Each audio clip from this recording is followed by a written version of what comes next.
Perkenalkan, nama saya, NIM saya, dan di sini saya akan menjelaskan apa yang saya pelajari dari mata kuliah belajar dan pembelajaran selama 6 pertemuan bersama Bapak Tampung.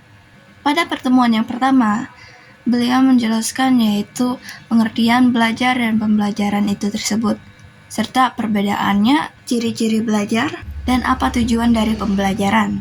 Belajar bisa terjadi yaitu karena adanya sebuah ajaran yang dari awalnya tidak bisa menjadi bisa, yang awalnya tidak tahu menjadi tahu. Seperti yang kita ketahui, belajar adalah proses perubahan dalam diri seseorang dari tidak tahu menjadi tahu, dari yang tidak bisa menjadi bisa, yang terjadi karena pengalaman dan latihan. Pembelajaran adalah proses interaksi antara guru dan siswa untuk membantu terjadinya proses belajar. Jika tidak ada seorang pengajar, maka sebuah proses belajar itu tidak bisa terjadi. Dan belajar berasal dari dalam diri individu, sedangkan pembelajaran adalah proses yang dilakukan untuk membantu belajar, biasanya melalui guru. Apa ciri-ciri belajar? Belajar ditandai dengan adanya perubahan, bersifat permanen, dan terjadi karena pengalaman. Jadi, tujuan pembelajaran itu apa? Tujuan pembelajaran adalah agar siswa memahami materi, mengembangkan kemampuan, dan membentuk sebuah sikap. Memasuki pertemuan kedua, di sini kita juga dijelaskan oleh beliau yaitu 8 standar pembelajaran dan prinsip dasar belajar.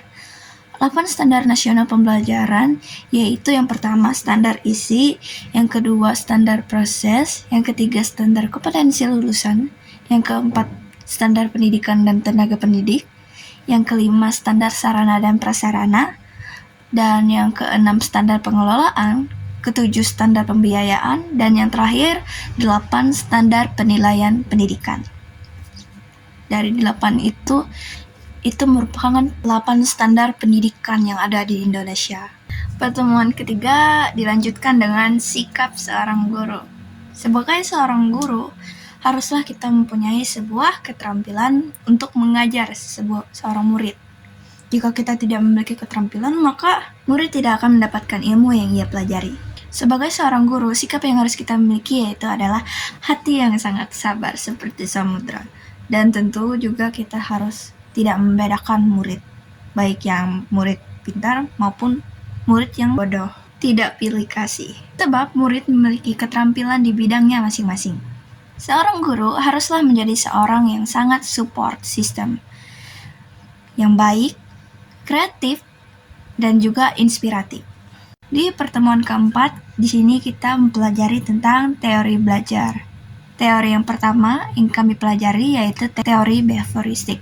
Teori belajar ini dihasilkan melalui proses yang sering berulang atau sering diperhatikan, dan juga dibantu dengan apresiasi dan juga bantuan dari lingkungannya. Pertemuan kelima, kita melanjutkan teori yaitu teori belajar kognitif.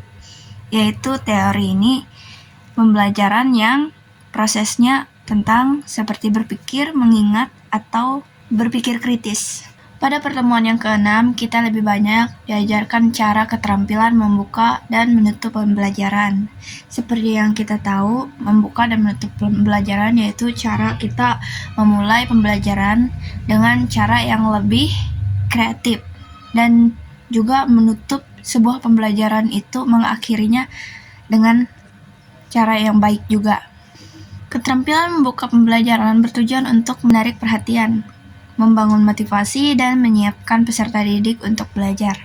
Dari saya sendiri, pembelajaran dari pertemuan pertama hingga ke-6, saya merasa menjadi seorang guru itu harus siap, baik secara mental maupun isi pikirannya. Oleh karena itu, saya merasa bahwa saya juga harus siap menjadi guru yang hebat.